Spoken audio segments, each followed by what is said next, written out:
Welcome to Straight Shot Politics. Each episode will bring you in-depth discussion with experts, community leaders, and analysts who will share their insights, experiences, and predictions. From local elections to global diplomacy, we'll provide you with the tools and perspectives you'll need to navigate today's real-world landscape.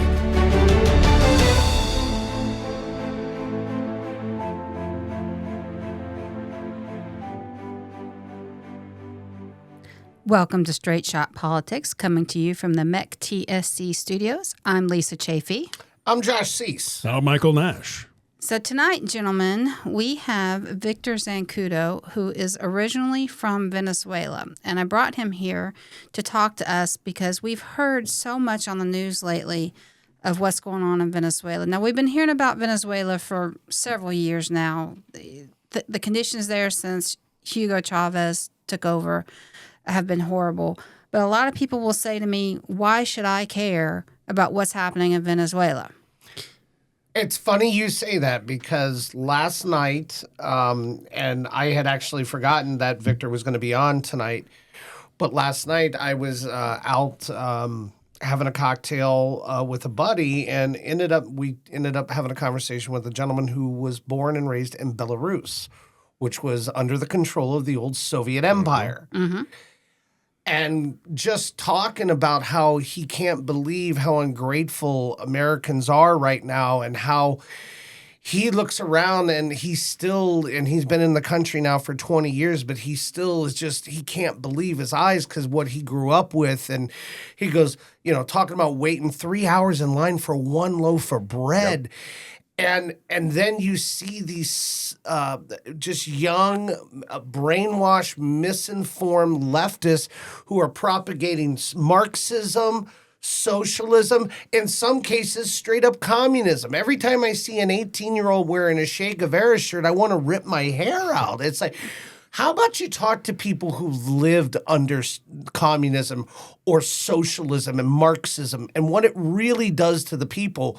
So this is awesome because I just had a conversation last night with somebody about kind of the same thing. So Victor, I'm really excited to hear your backstory and who you are and why you're here now and how much better it is. It's awesome to be here, man. Thank you. And thank you, Lisa. And thank you, Mike.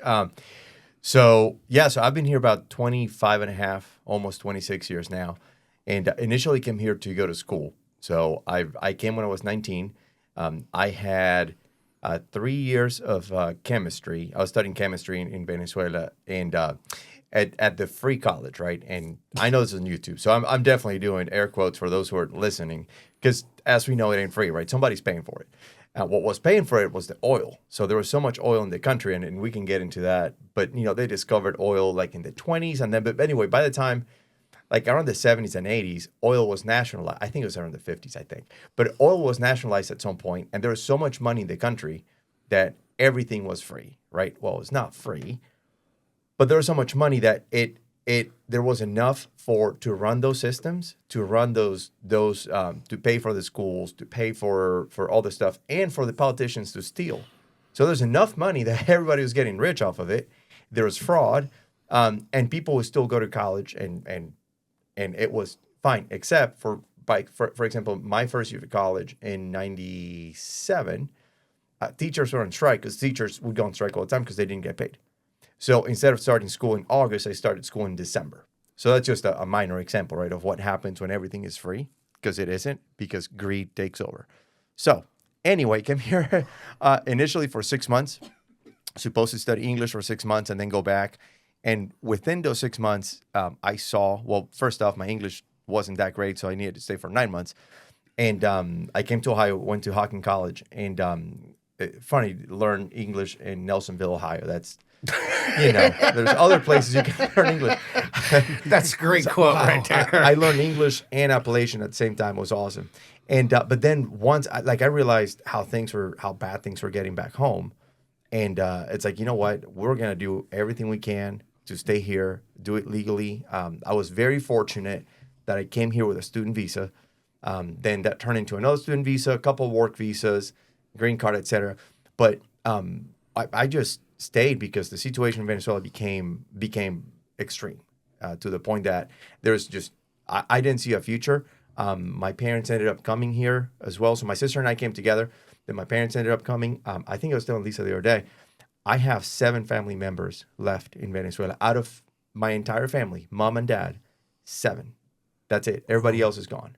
Everybody else is either in the United States, in other countries in South America, or they've gone to where my grandparents were from, back to Spain, for just because of opportunity or the lack thereof in Venezuela. So, yeah. So walk us through a little bit. What was life like in Venezuela before it hit the fan? So, I'll tell you my personal experience, and if it's okay with you, I'll go back a little bit to kind of get Please, a bring us the picture. Set it up for So- people, because I'm not going to lie, I don't know very much about Venezuelan history. And you know, it's funny. So I've actually had to do some research myself because I heard what I learned in history class, right? Which, by the way, this may sound familiar. The current, I guess, previous regime changed the books. And doesn't that sound familiar? People changing books. What's the saying? Changing history. The victor writes the history books. That's right. That's right. So in Venezuela was always a very natural resource rich country, right? So before oil, people knew there was gold, there's bauxite, so aluminum, iron, and tourism itself. I mean, it is paradise. It is the most beautiful piece of dirt in the planet. So we have Angel Falls, we have the Andes Mountains, we have the most beautiful beaches on earth. Venezuela is absolutely paradise. So it was never a super rich country, but there was tourism and there was some natural resources that were being exploited. So anyway, 20s, they discovered oil. And during that time, there was a military dictator who didn't do that great. Then some other guy came in. Around the 50s is when, like the 40s, 50s, when the actual modern history of Venezuela starts, because Spain was going through a civil war. So Franco made basically, it turned the country crazy. Then that joined with Mussolini and World War II. So a lot of people from from Spain and Italy went to Venezuela because I don't know why, the climate maybe, I don't know. And so they started opening business and the country started flourishing. So the majority of like grandparents, like my grandparents and friends and family, they either came in the 30s when the Civil War started in Spain or a little bit later. So Venezuela has a huge population of people from Spain, Italy, Portugal. We didn't get any of the Germans. They went down to Argentina. So they. That's right. Yeah. We heard about all we're good. that. Yeah. We're good. So then there was this dictator called Marcos Pérez Jiménez. So, and what he did. So one thing that wasn't great, by all accounts, there was no freedom of speech, right? So the Constitution of Venezuela didn't have that, and he kind of enforced that you just could not criticize the government. Anything bad you said, he would actually just round people up, kind of like Pinochet did in Chile. He round people up, and they would be put in prison, tortured, etc. But, and this is by every account from every old person that I've ever met, including my grandparents, they said you didn't need to talk anything bad about the government because things worked perfectly. There was no crime in the country, literally no crime. I know it's kind of hard to think about because I'm very much for First Amendment in the United States. But when you have no crime, well, there's no reason to criticize anything, really. Like my grandparents said, they would sleep with the door not just unlocked, but open. And people had food. And Absolutely. Yeah. The country flourished. Matter of fact, every major highway, bridge, the university that I went to was built by this government, which again was a dictatorship. So I'm not defending that. And he violated human rights. I'm not defending that. Excuse me. But the infrastructure of the country was created by him. He did a bunch of deals with to get oil and the infrastructure for oil to get better. So the country started getting richer then. And so, by the way, prisoners were put to work. I know it kind of sounds like slavery, but, well, if you committed a crime and used all those highways, that was all built by prisoners. So people were also afraid of committing crimes. Go figure. The country kind of worked, right? Anyway, it's kind of a dichotomy, so I don't want to. So essentially, talk bad about the government. You're going to be working for the government to build the road. And it worked. Yeah. So I don't want to. It's a nuanced issue. Absolutely. There's a lot of complexity to it. It's not just black and white. There's a whole mass of gray mixed up in it. Yeah, and I don't want to glorify that behavior, but I don't think you are, and I don't think anybody Yeah. listening would interpret you as doing so. But my point being, the country worked, but then what happened was young people in the colleges started seeing the money coming in for oil, and then with the pretext of we're gonna start democracy in the country, then we're gonna take over. So which they did. So they kicked out this guy. He was in exile in Spain till he died, and now they created two political parties, both of them equally corrupt, both of them equally just bad. But again, there was so much money coming in from oil that they basically installed all these social programs and stuff, and things kind of worked. There's just there was a huge influx of American money, a little bit of money from the Middle East, but mostly from the United States, because people from Texas had they knew how to get the oil that's in Venezuela, which is super, super heavy crude.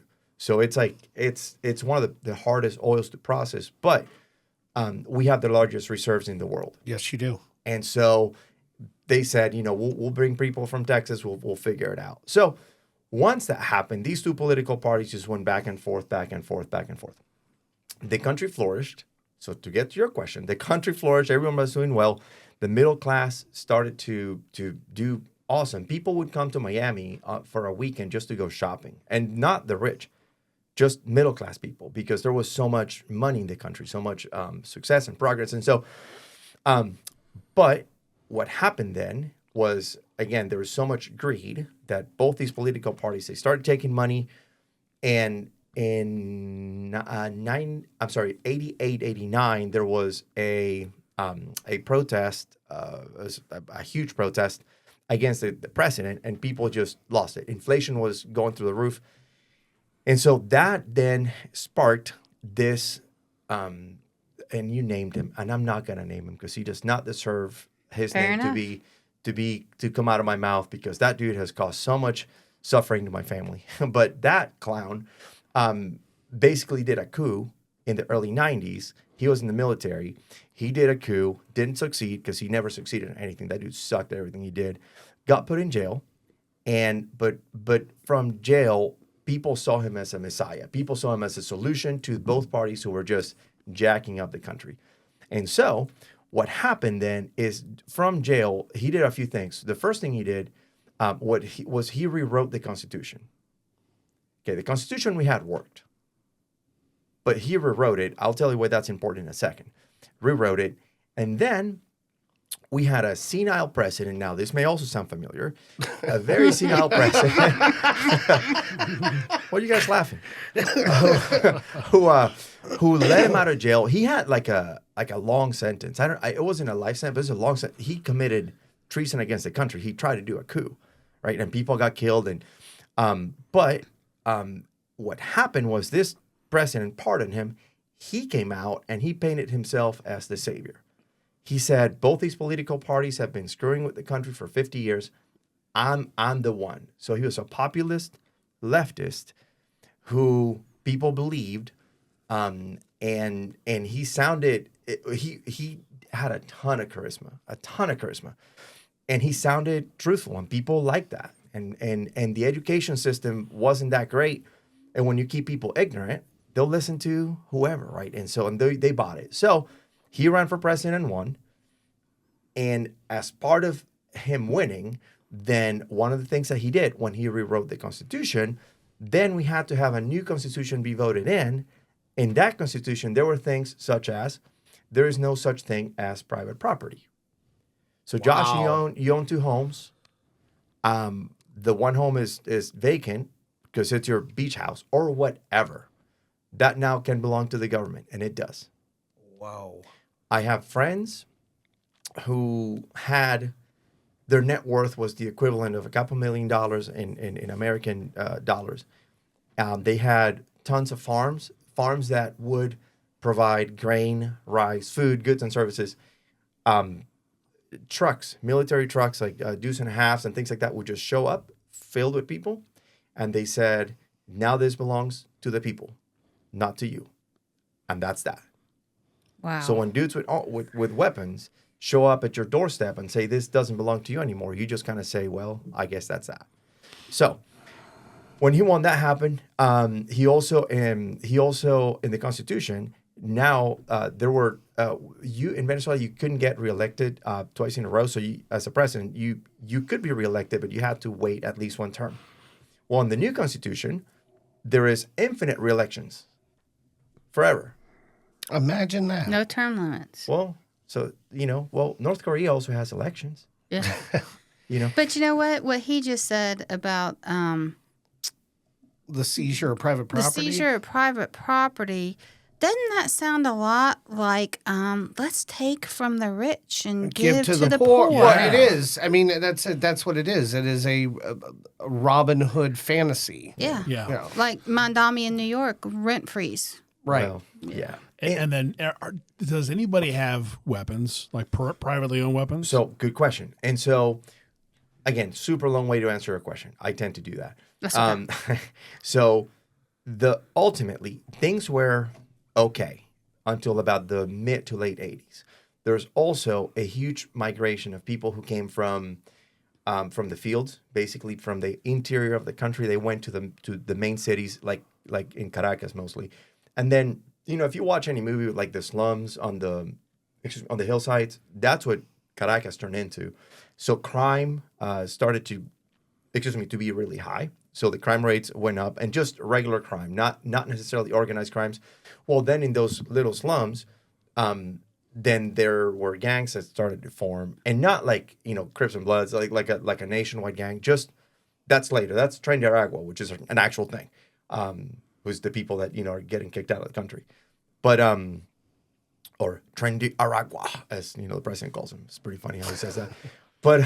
But so that started to happen, and then those people were giving social services and money and water and electricity. There's no planning, people would just build these shacks with their anti-earthquake, foundation were like tires, right, on cardboard. And I had a lot of compassion for these people, but ultimately, that's not a good way to live. Right. Something should have been done, and who would have done it, I don't know, but you shouldn't have allowed that, because then poverty started going through the roof, generations of people. So things started to get really bad around mid to late 80s. So in Venezuela, in the Constitution, let me tell you what my dad had to do to own a firearm. Okay, and this is from a long, long time ago, with the original Constitution that worked, okay, before the one that this clown changed, which is the same. In this aspect with weapons. So my dad had to go through, I was too young, so I couldn't do that. Had to go through a physical exam, a medical exam, an eye exam, a proficiency exam with your firearm. And you had to wait something like 6 months to be able to get it. Okay, which my dad did, and legally own a firearm. So you can, it's just a very lengthy process. Now, when I was a Boy Scout, I was in a Boy Scout troop. And I was the Boy Scout troop was in a Catholic church that I was a part of. The priest that started the group got moved to a different parish, and he wanted me to help him open the Boy Scout troop. So I went, and this was in a really, really, really bad neighborhood, like one of those slums, basically, like maybe half an hour away from my town. So I'd go to help him out. Well, he started recruiting kids for the Boy Scout troop, 14 and 15-year-olds, who would then tell me, if you want a 38, do you want it with the serial scratched, or do you want it with the serials on it? And that'd be $50. Oh, jeez.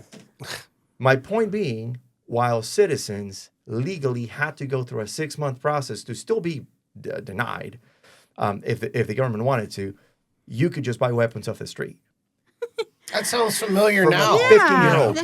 Right. Yeah. And so if you looked at the murder rates in Caracas, not the entire country, in Caracas, in the early 2000s, it was something like 100 and some people every weekend. Dear God. Yeah, every weekend. I've been robbed at knife point twice and at gun point twice. And this is when I'm a teenager, right? So things were, crime was bad. But it's kind of crazy because people just kind of got used to it. Like you didn't wear jewelry, you didn't take your phone out, you didn't drive a nice car. So it wasn't good. But then this clown made it 1,000% worse because then, with all the implementation of all the ideas and stuff, it just then created social division, etc. I'm sure we'll get into it. But to answer your question, things were kind of great for a little bit, and then started declining. And when he got in power, was terrible. But I tell you what, there wasn't a scarcity like there was at some point when after he took over. Like you could go to a store and buy stuff, which wasn't the case shortly after he got in. And I apologize, and I know you don't like the name, but just in case for anybody listening to follow, you're referring to Chavez. Correct. Who we are talking about here, but I can totally understand why his name will never come out your lips, brother. That's right. That's He right. who should not be named. That's it. But just for anybody listening going, who is the clown? That's it. Well, there are so many, though. That's true. So now, They just come one right after the other. yeah, the second clown's worse than him, which we didn't think it was possible. The one that got him I can't talk about, Maduro. It's okay. He was even worse than Chavez. This is crazy. But anyway, we'll get there, I'm sure. So things were good. Then we have a dictator come in, which is essentially what he was. Yep, absolutely.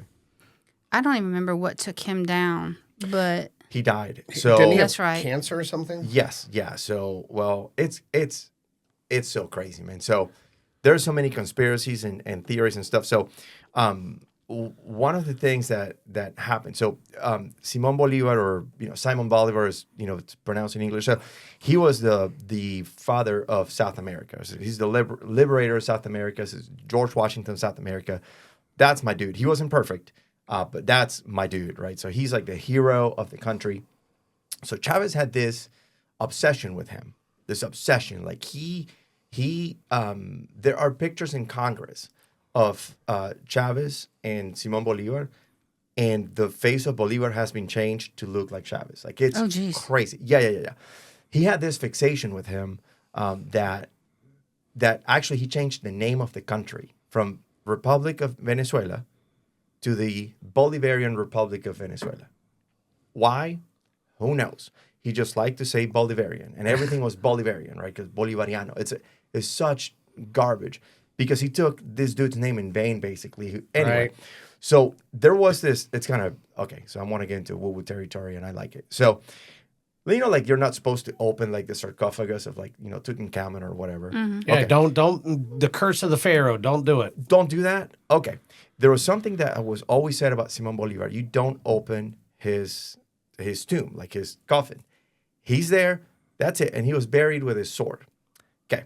Somehow, Chavez wanted to, for some reason, open it up, and he wanted to get the sword. Well, this is on film. You can watch it on YouTube. I think there were 6 people involved in the exhumation, I think is the word, right? Mm-hmm. Of his rest. Exhuming. That's it. And all of them died with very mysterious illnesses. It's crazy. Don't. He did. It's nuts. And I believe it. I actually believe in that kind of stuff. Well- I do. Well, I saw the mummy, and I'm not going anywhere near Exactly. that. Exactly. But Chavez got this crazy cancer that got him, and it basically got him soon. It got him quick, and he just died. So when he died, then he appointed Maduro as his not predecessor, but replacement. that's replacement exactly. Who was the VP at that point? Okay. And Maduro came from he was nothing against bus drivers. I have friends who were bus drivers. The level of lack of political, economical, any kind of smarts, was overwhelming. You could hear the guy talk and go, "This dude is dumber than a box of crayons." And he didn't have the charisma or the leadership that Chavez did. Because we didn't like him, but he had leadership skills. This dude had nothing. So what took him out was a crazy cancer. Who knows why? Okay, what I'm confused about is, so when the country is oil rich, they're getting all this money that's funding all the programs. What stopped? Where did the money stop? Great Why question. did the money stop, I should say? So that's a beautiful question. So at some point during Chavez's, one of the terms, I forgot to tell you, during the elections, so there were so many elections, and each and every one of them, when I say rigged, I'm not saying like there is allegations of it being rigged. No. There are videos of people. So elections in Venezuela are held on Sundays. There's a Sunday when they're held, and there's a basically a what do you call it when like there's military in the streets and you're not allowed to leave? Martial law. Martial Thank law. you. Yeah. Thank you. Man, my English is failing me of all days today. So there's martial law. Basically, all stores are closed. People leave their house to go vote, and you come back, which is supposed to secure the integrity of the election, right? Okay. Supposed to. Well, the military is in charge of it. There are videos of military people throwing away, burning, and throwing away into creeks ballots. Actually, and you can there's a documentary called, I think it's called Reagan Democracy. Whatever the company is that did the elections in 2020 in the United States, Old Dominion. yep, they were part of that too. They were the ones that did elections in Venezuela. So that's kind of weird. Just it's a The weird similarities are just. I feel like It's he's just a weird describing the 2,000 Mules here, Yeah. like, the Exactly. documentary. I thought we were talking about Venezuela. I'm like, Yeah, there you're talking. yeah. It's a weird coincidence. Yeah. And so what stopped the money going was because so Chavez during his whatever first term, one of the many terms that he did, then started expropriating companies. So he'd have this TV show that was called a chain or a cadena. So basically what it was is every TV channel, and every radio station would have to play it, period. And so this show would take place on a Sunday, every Sunday, and he'd go on tour. This dude is like a rock star, right? So he'd go on location and he'd go, it's kind of comical, but it's not. So he would go, and the show sometimes would be 2 hours. Sometimes it would be 12 hours. What? Of this dude talking. Oh, yeah. And then during the show, he'd go, company so-and-so, you're expropriated. So he did that with every foreign investment in the country, every big company. So the Hilton Hotel was expropriated by the Venezuelan government to the point that the Hilton Corporation said, screw it, we're not fighting. Take it. So the government took control Of everything. of all the businesses, the Correct. media, everything. And also of the oil, the National Oil Company, which was like 80% of our revenue. But then he fired everybody who was in the company. And so what happens is, and he put in place his cronies, his friends, people who voted along party lines. The Congress turned into like 99% for his party and 1% against. That's where Maria Corina Machado came out of, by the way. She was part of the 1% who was against him. So there's now no money because there is no the infrastructure wasn't being taken care of. So the refineries were not being properly maintained. They would shut down or literally explode. You can see explosions. They would just go. Oh, wow. People didn't know how to fix it. They didn't fix it. There's no parts being made and no relationship with other countries like the U.S. who would supply you parts. That's right. And if you listen to what President Trump has described about why this had to happen, he said, people started freaking out, oh my God, he's taking over all their oil. He said, no, I'm going to send the best from executives from all the big U.S. Oil and energy companies. We're going to go fix their infrastructure. We're going to get people who know what the hell they're doing to start getting that oil pumped out of the ground. Now, if you talk to him, President Trump has never mentioned about just we're going to keep it all. He talks about getting the people the money back. Right. That is their resources that they were sitting on, that the country depends on. So when you have incompetence because people literally are too stupid or just unaware of how to maintain the infrastructure or get the oil out, because as you mentioned, it's a very weird oil. It's a super heavy crude. When you do that and that falls apart, now there's an opportunity again in Venezuela. So I'm curious, just because you brought up the oil, have you talked to anybody back home about their thoughts about what happened with Maduro being removed and now trying to get the production of all the oil and all those resources you previously mentioned and get that flowing again and get the money back into the arms of the people? Or is there any hope? Have you talked to people about this? Josh, if I had one person, who was against what happened, I would tell you. If there was one. Okay. Okay. I've talked to, personally, I'm probably gonna go about 100. So friends of mine who are here, friends of mine who I've talked to online, family members who are in Venezuela, right? The 7 who are left. From what I've personally talked to and what I've seen on social media, the only people who are upset about it are the blue-haired people in the United States and Europe. That's it. And nothing against White people liberal blue-haired. women in PAL are upset. My goodness. Yeah. And I don't want to sound, and I'll tell you this, like when I talked to Lisa first, like because of growing up, how I grew up, seeing both people from both parties enrich themselves to a point of it was just grotesque, while people had an actual need, and the country was literally headed to a bad spot, and they just didn't care. My views on politics in the United States are maybe a little cynical. I'm just like, I thought when I came here, it's like, oh, this country's perfect. Like things work perfectly. Well, far from that. Now, I wouldn't rather be anywhere else. Let me make that very, very clear. I'm very grateful that I'm here. But I saw that politics is like, man, you guys, like this is kind of the same. It's just masked a little better, maybe. But it's very similar. Like I see two greedy, corrupt political parties. No, not in the U.S. It's so crazy. So, when I talk to my friends, to my family, and everybody that I've seen on social media, everybody's excited because it had to happen. And having lived in the United States almost 26 years, I want our domestic stuff to be taken care of first here because this is where I live. So my family is. This is where I own property and have a business, and this is a country that welcomed me with open arms. And I've been here longer than I was in Venezuela, so I'm extremely grateful. And I want, when people say America first, absolutely, but also selfishly, and this is an asterisk that has to go selfishly. I'm grateful that this happened because in Venezuela, because it was the only option. There was no other option. We tried elections. We tried that. We tried the negotiating. Man, I'm gonna get in trouble with my liberal friends who I love. I have like 2 of them. I love them. I'm friends with everybody. I've got a handful as well. I'm not part of a cult, so I can call out when things go bad on the people that I like to as well, and the people who anyway.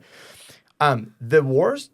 Gosh, this is a strong statement. So, in my mind, because of what he did, the worst precedent that this country, the United States, ever saw was Jimmy Carter, because this clown went to Venezuela with his Carter Foundation, who was supposed to oversee elections and certify and et cetera. This dude saw those videos of people of military burning ballots and human rights being violated and people being taken to jail and killed and protest. And he saw it with his own eyes. He was there. And he said, everything's honky-dory. It's all good. Chavez won. It's good. The election was good. Oh, wow. I didn't know that. I'm unaware of that either. You, I've never either. That dude, man, I'm going to stop saying what I was going to say. I'm not happy when somebody dies, but when I learned about his, I didn't mourn his death. There's a difference between celebrating and not mourning. You didn't celebrate, man. But you weren't mourning either. There's the suffering that my friends and family have gone through because he was somebody who could have said something. There have been people in place in the last 20 some years who could have stopped the UN. That is absolutely worthless. The UN could have done something. They could have, outside of sanctions. Sanctions do nothing. Right, but it's like the old Chappelle skit. You got an army, you ain't got no army. So, like the UN, they just did nothing. Jimmy Carter did nothing, and so basically, this entire time, the country's been going to hell in a handbasket. No one has been able to have any kind of intervention, any kind of investment, any kind of nothing because it wasn't allowed because it was taken away, and so. So Venezuela went from a capitalistic society that was doing very well to someone deciding, I know better, Yep. and I'm going to take control, and I'm going to take away your rights, got very greedy, took control of all the businesses. You went from people having more than enough food to eat to not having any, That's right. to not having any independence. Am I wrong that at one point you could have literally a wheelbarrow full of cash and it was worthless Yes, because of inflation? Absolutely. and geez, what does that sound like? Yeah. So if you wanna to get a real brain twister, you can look up. There are graphs that show the inflation rate in Venezuela. So I just did a couple weeks ago. I just did like a whole day like 7 classes came in my kids' school, and I talked to all the high school kids and middle school kids about situation in Venezuela. And I showed them that graph. They stopped. So normally inflation was like 10%, somewhere around 10% a year, which is crazy, right? Then it went to 20, then 30, then it jumped to like 300, then 10,000, and then I think it was 30 million%, and Dear then they God. stopped graphing because you can't graph it anymore. Like you can't. The scale doesn't make sense, so they just stopped graphing it in 2021, I think, or something like that. So our currency was parallel always with the dollar, right? So the exchange rate was always like there's 4 bolívares, which is our currency, to $1. So, but if a can of Coke was 50 cents, it was approximately 2 bolívares. So the number was different, but the ratio was the same. Okay. When I first came here, when I started coming here, like my dad worked for an airline, so we got like free tickets to fly places. So we'd come here once in a while to the States. I remember coming to the States and the exchange rate was 50 to 1. Okay. When I moved here, it was 700 to 1. like this is like, let's say 15 years later, right? They got to a point where it was 4,000 to 1. Then they took 3 zeros of the currency. They said, you know what we're going to do? We're just going to issue new bills and we're going to take 3 zeros off. And people said, wow, our currency is now almost on par with the dollar again. It's like, no, dummy. It's 4,000 to 1. Things just cost billions. And the accounting books couldn't figure it out. So then it went to 4 to 1. That 4 turned into 4,000 again. So guess what they did? Took 3 zeros off the currency again. And then it happened again. So in the time I've been here, they've taken 9 zeros off the currency. Jeez. Because things cost billions. And so you can, if you just do a search for inflation rate Venezuela and do images, you will see mountains of bills for like a pound of tomatoes. I was just going to say, like, how much is like a bottle of Coca-Cola? Well, now it's like a parallel economy. So now everything is dollarized, but still that's like the unofficial official currency. So I couldn't tell you what it is now, but it's still like $1 or something, which is crazy now because now prices are the same as here, but the minimum wage in Venezuela is like $300 a month. So, or $200 a month. So you just can't make it. But, and Josh, I answered your question, but I don't think I did strongly enough. There's not one human being, not one, who is unhappy about what happened. The only ones are, by the way, who's not even, who's the most happy is the person who turned him in, who's the interim president, that Delcy lady. Mm-hmm. Even she's happy about it. Because now she's now in cahoots with the CIA, so that's freaking great. Well, our media was lying to us on social media because they were showing protests in Venezuela, or what they said were protests, which were actually people taking to the street in celebration, called them, massive protests throughout, Caracas today. And it's like, I from everything that I was, going down the rabbit holes of who I'm connected to on X and Instagram, they're like, no, these are celebrations. I was there. So when the Rolling Stone posted that picture of, it was the middle of summer, and they posted a picture after, I think it was Rogan came out with the ivermectin thing, and everybody started demonizing him, and they came out with a picture, is the Rolling Stones, saying that people were dying in emergency rooms because of overdose of horse paste. And what it was, they showed a picture of people in coats in the summer. So what the Rolling Stone magazine did, not the band, the magazine, they got a stock photo from the winter, people waiting in line to get a flu shot. And they said that people are waiting outside emergency rooms because they're overdosing on horse paste because they just want to push the vaccine, right? Okay. They do the same thing with everything. Those pictures that they were showing for protests were not protests. Those were pictures from protests against the dictatorship 2 years ago when Maria Corina and Edmundo won the election. So they used those pictures to say people are protesting what's happening in Venezuela now. Those pictures are a year and a half, 2 years old. And it was completely against what they said. It's the complete opposite. You know who was protesting? If you looked at embassies and consulates around the world, okay, there were people going to embassies and Venezuelan embassies and consulates around the world to protest. Not a single human being in those protests were Venezuelan. None. Not one, because I watched all the videos. Not one. There would be Venezuelans going and asking, where are you from? So if they were in Mexico, well, I'm from Mexico.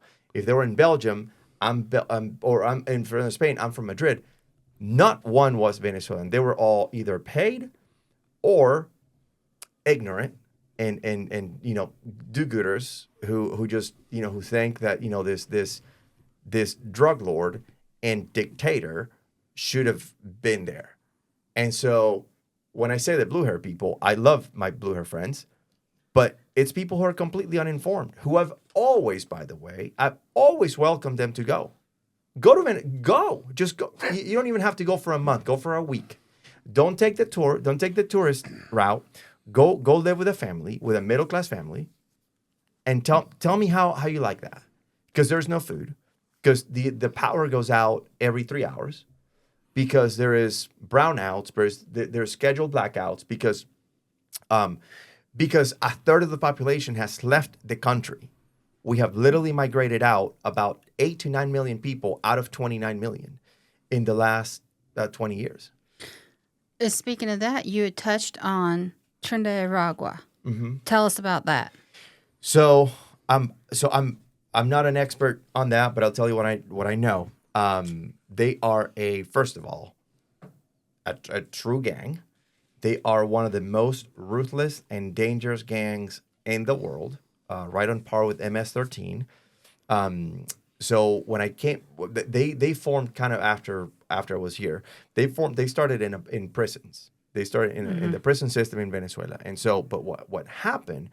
It kind of became a nationwide gang in all the prisons. There were laws that were put into place, or bills that were signed, or whatever you want to say, that allowed a bunch of people to get out of the jails in Venezuela because there was overpopulation, and there was.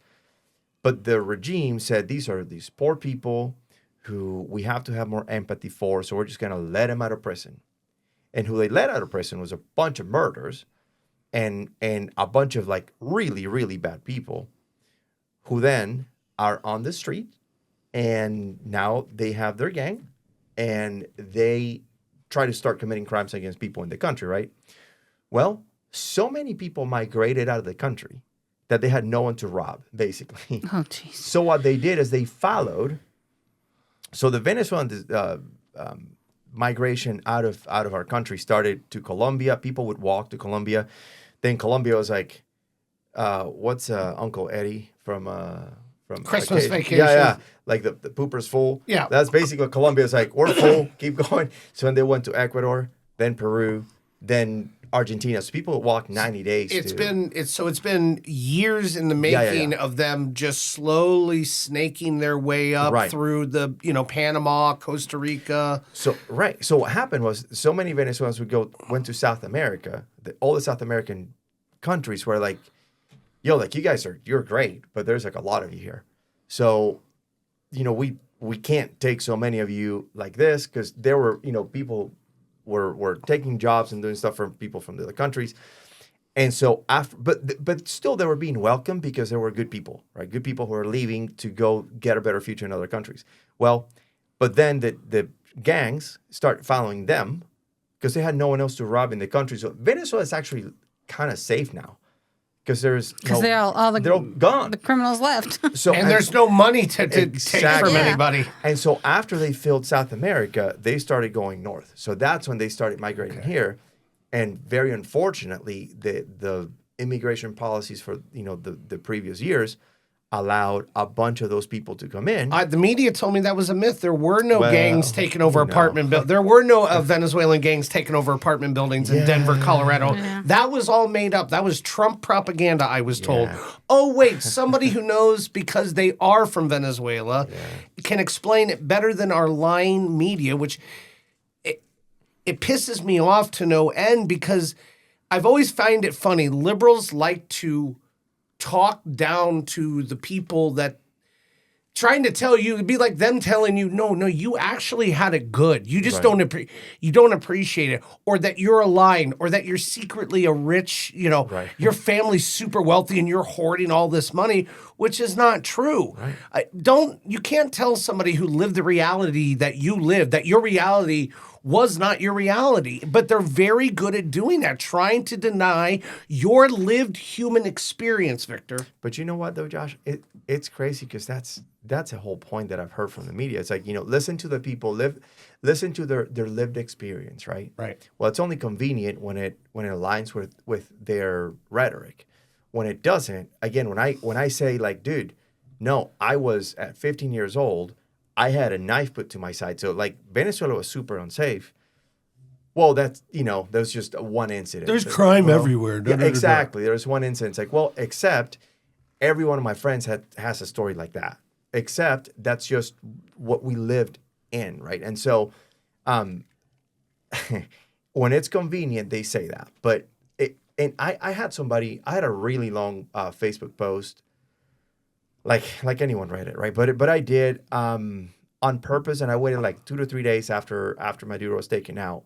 I wanted to organize my ideas, and I wanted to actually, and I invite everybody to read it if you can, because I wanted to be as impartial as I could, because again, I live here, America first, okay? But also, again, the situation in Venezuela is so rough that there was nothing else to do. No other option, I'm sorry. So I had a friend share it, and she's actually pretty liberal, but she shares it, this is a nuanced perspective, and I appreciate him sharing it because this is coming from the horse's mouth. And there was a guy from Australia, God bless him all, and he said, well, just because he says it, he doesn't speak for all Venezuelans, just like I don't speak for all Australians. And I kind of get his point because we can't speak for all Americans. Right. But if I'm telling you that my experience sucked, and that's also the experience of 100% of the people, then you have to take my word for it, bro. Because it's 100%. I'm not speaking for all Venezuelans, but I'm speaking for myself. And I happen to know no one who has a different experience. So that's kind of, that's kind of the way it is. So we're about to run out of time, but I want you to explain to us, why is it, if we were preaching socialism, what should we take away from your experience, and why this is so dangerous, this ideology is so dangerous here in the United States? The challenge with I forgot who said it. I don't think it was Churchill. Somebody said that capitalism is the worst economic system except all the other ones, or something like that. Yeah. And the challenge with all of these rhetorics, that they all turn into dictatorship oligarchies. Mm-hmm. They all turn into it's socialism and communism for everybody else, but not for the ones in power. So that creates social division. Mm-hmm. We don't need. It's crazy in Venezuela. We don't. It's a broad statement. We don't have racism as much as there is here and there, or there has been a history of the United States, and there is obviously. But we don't need racism, because what we had is social division. You're either with or against the government, right? And that turns into people hating each other, and it turns into nobody having anything. So it didn't work for the Soviet Union, because 20 million freaking people died when everybody was equal. They were equally broke and dead. It's not working for North Korea. So socialism normally leads to the top 0.1% controlling all the resources and all the money, and they're rich, and everybody else is dying of hunger. It literally is what happens. The average Venezuelan has lost 15 pounds in the last 10 years. And it's not because they're on a diet, because they're no freaking food. So again, I don't need somebody telling me that socialism is great, because it ain't. My family has been affected by this. My friends have been affected by this. When there's no rule of law, and then you just don't trust anybody, so you're more afraid of the police officer than you are of the criminal, and literally this happens. It doesn't matter who's in power. You just don't trust the system. So it turns kind of into low-key anarchy then within, this. It is Venezuela. We could be here for 5 hours, and I couldn't begin to scratch the surface to tell you how crazy it is because of all the things that the tangents that go off of a system like that. Mm-hmm. So what it is terrible. And the challenge isn't capitalism. The challenge is greed. And some of the greediest sons of guns that I've met in my life are these socialist people, right? Those dictators, the people who are, Kim Jong-un is morbidly obese in a country that people are eating rats, right? So how does that work? Because he's greedy. And he's a communist, right? And it's a communist haven in North Korea. So it's the same, like all these people, the people on top, they get everything, and everybody else is screwed. And so when you have no hope, which is the last thing that I'll say about those systems, is that people get so beat down that they have no hope. When people have no hope, they die. They literally die. Right. Mm-hmm. And so the one thing that happened that day when I woke up at 5 a.m. that Saturday. I had a meeting to go to in Dayton. And for about a month, I was checking my phone. I don't check my phone after, like, I wake up, I work out, I pray. Like, I do positive things before I check my phone, because if not, like, my day gets ruined.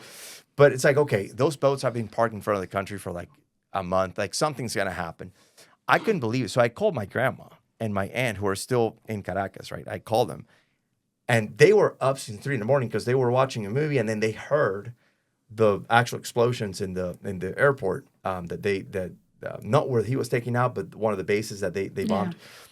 Which, by the way, like, what badasses the United States military? Like, dude, Delta Force, come on now. Like, there's just anyway, like, the only people they killed was the Cubans, who, by the way, weren't supposed to exist. They were not supposed to be in Venezuela. But it's funny, it's 32 Cubans who were protecting Maduro. Anyway, when I called them, they were ecstatic about what had happened, because now they have hope. It's going to be a long, long process. It's going to take decades to switch, because now there are 2 generations now of people who've lived in this crazy system, and they don't know any different. They just long. It's crazy. People long for something they've never lived, but the situation is so bad that they just long for something different at all. So people now have hope. And Lisa, and I don't care I don't care who the president would have been, whoever did it, whoever took Maduro out. If it was the previous administration, I would be thanking him. I'd be singing him praises for that one thing, right? But by the way, just the same that I'm doing with President Trump. Like, I'm grateful he did that. There's a bunch of stuff I don't agree with what's happening, but I don't have to. That's the point. With this issue, people have hope. People, you know what? To what Josh said, a lot of people didn't go out and celebrate, because then they're like armed militias that the country had armed. And they would come out and they would kill people who'd go out and celebrate. So they were quietly celebrating from their houses. They were like beating, pans and pots and stuff like that, because they literally couldn't go out to the streets and celebrate. Right. So what it gave us was hope. And so the challenge with those systems is they all turn into an oligarchy where the top takes everything, everybody else dies, and screw them. And that's what happens. I tell you, Victor, your story... anybody out there who, if you've got a friend, you've got a relative, you got somebody who's like, we should try this democratic socialism, I encourage you, please share this podcast, please, because your story, Victor, I'm telling you, nobody can deny or take away what you live and what you know in your heart. It doesn't matter how much propaganda and how much the media lies. You lived it, but you're here, you own a business, you own property, and your life has changed drastically in the last 26 years. And I just want to say thank you for sharing your story Yes, with us. Absolutely. Thank you. It's a pleasure. Thank you, guys. Yeah. This has been Straight Shot Politics.